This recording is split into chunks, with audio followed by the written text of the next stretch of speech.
Alors, je m'appelle Manon Clavel. Je suis la comédienne du film Kika de Alex Poukine, que je suis venue présenter ici à Mâcon. Mon parcours, j'ai commencé à peu près il y a une dizaine d'années. Je me suis retrouvée dans un court-métrage. Je suis tombée totalement amoureuse de ce métier. J'ai fait un peu de théâtre. Je suis allée au conservatoire.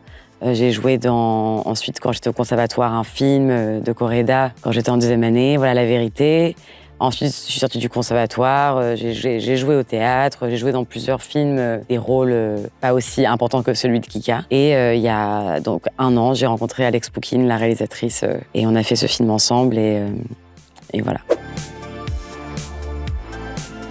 Moi, j'ai pour habitude de vraiment me renseigner sur le milieu du personnage que je vais jouer. Le milieu, je sais pas, social, le métier, enfin, tout un tas de choses qui constituent en fait son environnement et ce dans quoi elle vit. Donc évidemment, j'ai voulu faire un stage dans un centre social. J'ai fait un stage dans un CPAS à Forêt, à Bruxelles, pour connaître au mieux. Donc j'ai été accueillie par des assistantes sociales exceptionnelles qui m'ont vraiment accompagnée. J'ai assisté à des rendez-vous avec des bénéficiaires. Enfin, j'ai vraiment été donc sur le terrain pendant ces quelques jours-là. Elles m'ont beaucoup parlé. Elles ont été hyper patientes avec moi, hyper pédagogues. J'ai beaucoup appris. On voulait avec Alex, parce que c'est le métier principal de Kika, donc elle le connaît sur le bout des doigts, quoi, son métier. Elle sait exactement de quoi elle parle. Ça, on voulait que ça soit au plus juste. Puis aussi sans rajouter de fausses notes, quoi, donc sans misérabilisme, sans non plus le rendre hyper déréalisé, quoi. Enfin, on voulait vraiment être au plus juste. Et après, pour ce qui est de l'autre métier de Kika, je sais pas trop si je peux le dévoiler là avec cette vidéo, mais en tout cas, elle a un deuxième métier dans un deuxième temps, dans un univers très particulier, très codifié, assez niche, quoi, qui n'est pas vraiment particulièrement connu du grand public. Et là, pour le coup, elle voulait pas que je me renseigne, la réalisatrice. Alex Poukine, c'est quelqu'un qui vient du documentaire et qui avait, je pense, cette envie de me plonger dans un monde dont je maîtrisais aussi peu les codes que mon personnage et dans lequel j'étais perdue. Je pense que la plupart de mes réactions dans le film sont assez sincères, quoi, c'est-à-dire être perdue.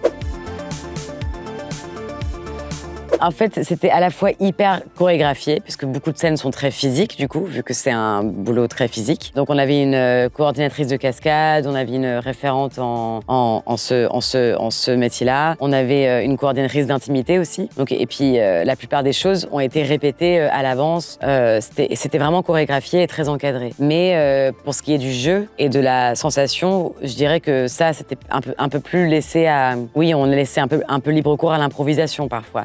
Dans la parole, dans la réaction, dans le sentiment, dans le ressenti en tout cas de Kika. Mais sinon, c'était physique, c'est un peu dissocié, quoi. Physiquement, c'était extrêmement préparé. Et pour ce qui est de la sensation, ça, c'était un peu plus libre.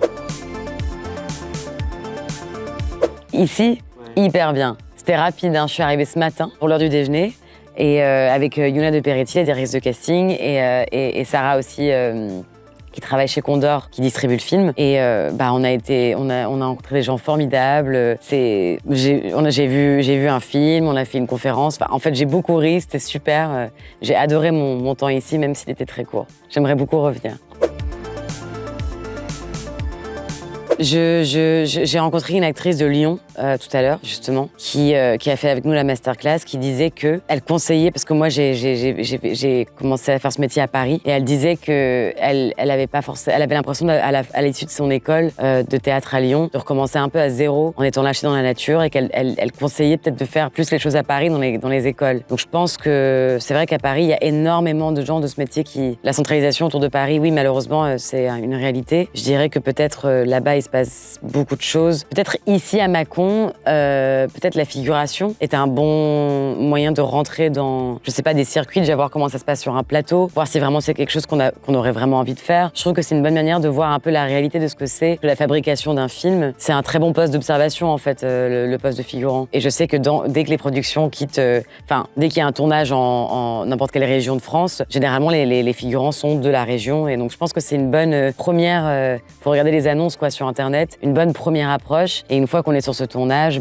essayer de parler avec les gens, les chefs de file, ceux qui travaillent sur le film, les acteurs, si on a l'occasion de leur parler de leur parcours. En fait, il y a tellement de parcours qu'il y a d'acteurs. Chaque parcours est différent, donc j'ai pas envie de répondre une chose à faire. Je dirais peut-être qu'à Paris, il se passe plus de choses. Et les écoles, c'est super parce que dans les écoles, tu constitues une troupe, tu rencontres des gens. C'est là que beaucoup de choses se font, en fait. Les rencontres, on est plus fort en bande. Enfin, je veux dire, répéter, travailler, c'est un bon début, quoi. Donc les écoles, la figuration, voilà, c'est les deux choses que je peux conseiller. Ok. Ouais. Merci beaucoup. Merci beaucoup à toi.